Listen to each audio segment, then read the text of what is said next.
विद्यार्थी मित्रांनो, आजचा आपला उपक्रम वर्गस्तरीय उपक्रम जो आपल्याला आठवड्यातून एक वेळा घ्यायचा असतो आणि त्याचं महत्त्व पण तुम्हाला समजायला पाहिजे.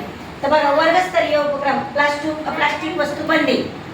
तुम्हाला आधी सरांनी सूचना दिल्या आहे. जेव्हा आपली शाळा चालू झाली तेव्हाच आपल्याला सूचना मिळाली होती. प्लास्टिकचा डबा आणायचा, प्लास्टिकची बॉटल आणायची. आता प्लास्टिकचं आणि स्टीलचं हे कसं समजेल तुम्हाला? तर बघा, पहिले बघा, ही कोणती बॉटल आहे? स्टील नाही म्हणायची, स्टीलची बॉटल ही कोणती आहे?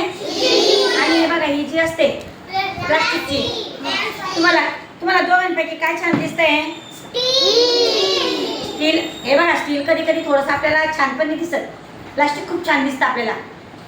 आपल्या डोळ्यांना जर बघितलं तर स्टीलचा बघा एकच कलर असतो, पण प्लास्टिकमध्ये छान वेगवेगळे कलर असतात. आता बघा, हा ब्ल्यू कलर आहे, हा बघा हा आकाशी कलर आहे, अजून पिंक कलर असतो. असे खूप सारे कलर असतात याच्यामध्ये प्लास्टिकमध्ये, म्हणून ते आपल्याला पटकन आवडतात.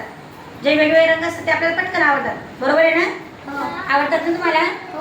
आणि स्टीलमध्ये बघा, स्टीलमध्ये रंग नसतो. स्टीलचा बघा असा बस त्या हा जो एकच कलर असतो स्टीलचा. आता डबा पण बघा तुम्ही, हे दोन डबे दिसतात तुम्हाला? हे स्टीलचा आहे, पण याच्यापासून आपल्या शरीरासाठी खूप फायदे आहेत.